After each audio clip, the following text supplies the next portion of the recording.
राधे राधे मेरे बच्चे। गीता की दूसरे अध्याय के प्रथम पाठ में अर्जुन को ज्ञान योग से सांख्य योग समझाया था।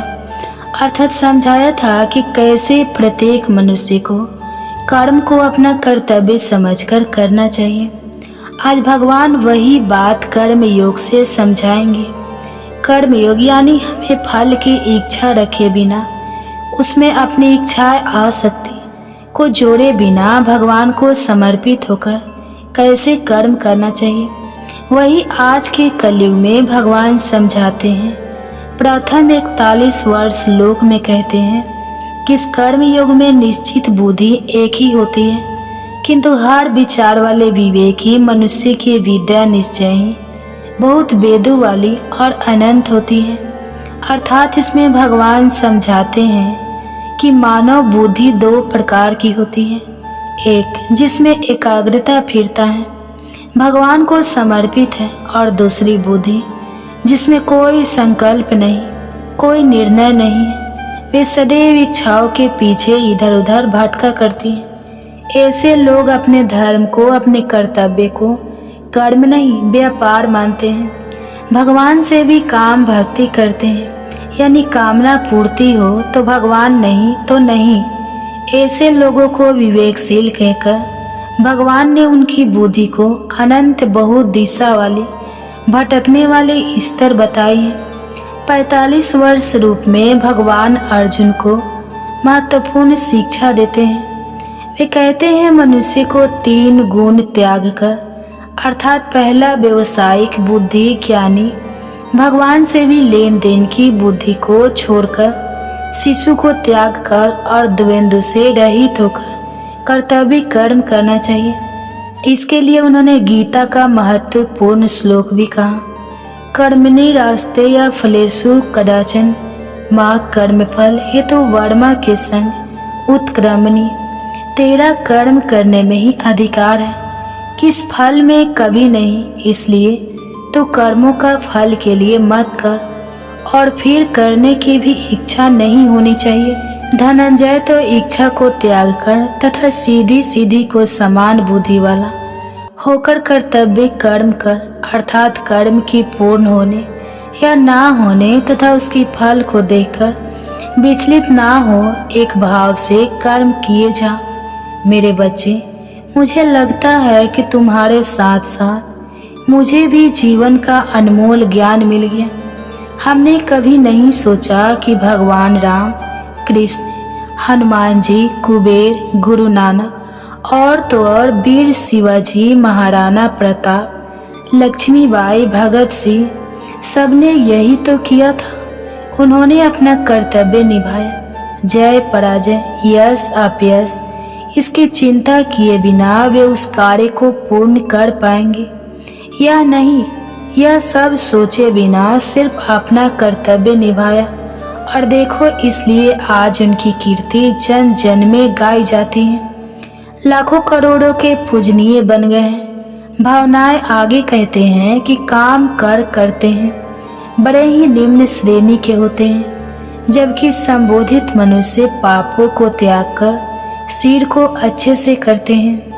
किस प्रकार विज्ञानी जन्म मरण के बंधन से मुक्त हो परम पद को प्राप्त करते हैं। भगवान समझाते हैं, जिस समय तेरी बुद्धि रूपी दलदल को पार कर जाएगी, उस समय ही तेरी बुद्धि परमात्मा में स्थित हो जाएगी और तू बैरागी को प्राप्त हो जाएगा। अर्जुन पूछते हैं, केशव, समाधि में स्थित परमात्मा को प्राप्त हुए पुरुष के क्या लक्षण होते हैं? वह कैसे बोलता है, कैसे बैठता है और कैसे चलता है? अर्जुन का प्रश्न भी बिल्कुल सही है। आज तक हम भी कर्म सिर्फ इसलिए करते हैं क्योंकि हम फल के लिए ललायित रहते हैं। जैसे हमने एग्जाम क्लियर कर ली तो बच्चा जॉब मिलेगा, अच्छे से काम किया तो बेटर एग्रीमेंट मिलेगा। सर भगवान तो मोक्ष की इच्छा रखने को भी काम भक्ति बताते हैं।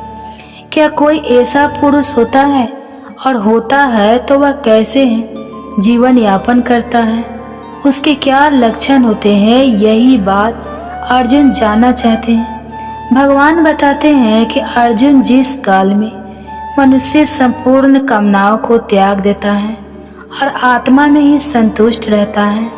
काल में ही स्थित प्रज्ञ कहा जाता है, जिसके राह, भय और क्रोध नष्ट हो गए हैं। ऐसे मुनि को स्थिर बुद्धि कहा जाता है। वह सर्वत्र हुआ और किसी के प्रति द्वेष भाव नहीं रखता है, अर्थात किसी से अति प्रेम, ना किसी से दूर भाव।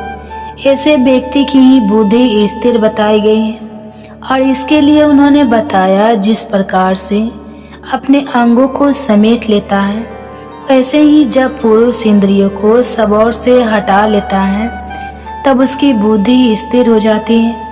इसलिए साधक को चाहिए कि वह अपनी संपूर्ण इंद्रियों को वश में करके एकाग्रचित होकर मुझे समर्पित होकर ध्यान करे। मेरे बच्चे, इसमें मुझे स्वामी विवेकानंद से जुड़ा एक प्रसंग याद आता है।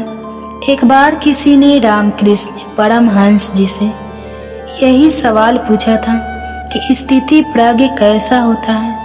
तब स्वामी जी ने नरेंद्र नाथ और गिरीश बाबू दोनों को बुलाया और कहा, पंचवटी में जाकर ध्यान करो।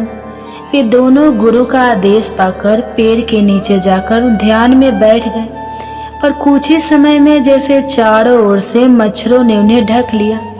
अब गिरीश बाबू का तो ध्यान ही नहीं लग रहा था। मैं परेशान होकर वापस लौट आए, जबकि स्वामी विवेकानंद जी 60 घंटे तक ऐसे ही ध्यान करते रहे। लौटने पर गिरीश बाबू ने उनसे पूछा, आपने कैसे ध्यान कर लिया? तब स्वामी जी बोले, ध्यान तो आत्मा से किया जाता है। मच्छर तो शरीर को काट रहे थे, आत्मा को थोड़ी ना कोई कष्ट दे रहे थे। अब जरा शरीर से गहरे डूबकर आत्मा के रूप में ध्यान करें। मेरे बच्चे, यह स्थिति हमारे लिए भी अति मुश्किल है, पर यह सत्य है कि देखो, ऐसे होते हैं स्थित प्रज्ञ पुरुष। भगवान आगे बताते हैं, क्योंकि विषयों का चिंतन करने से मनुष्य में इच्छाएं उत्पन्न होती हैं, इच्छा उनसे कामना उत्पन्न होती है, और काम में विविध पड़ने से क्रोध उत्पन्न होता है। क्रोध से अत्यंत मोड़ बंद हो जाता है।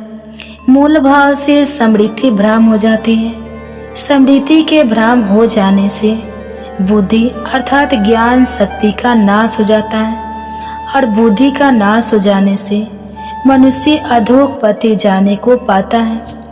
परंतु यदि मनुष्य अपने अंतःकरण को अधीन कर ले और अपने विवेक बुद्धि से काम लेकर इच्छाओं से दूर रहकर कर्म करता रहे, तो उसके सभी दुख समाप्त हो जाते हैं और वह परमात्मा को प्राप्त होता है।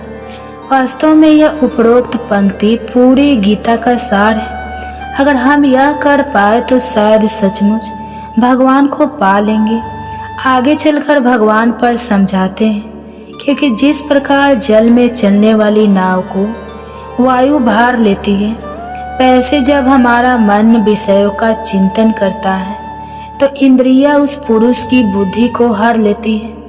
इसलिए महाभाव जिसने इंद्रियों को वश में किया है, उसी की बुद्धि स्थिर है। जैसे नदियों के जल और से समुद्र को प्रभावित किए बिना उसमें समा जाते हैं, वैसे ही आत्मा में किसी प्रकार का विकार उत्पन्न किए बिना संभोग प्राप्त करते रहते हैं। मेरे बच्चे, लोगों को समझाने के लिए मैं तुम्हें एक कथा सुनाती हूँ।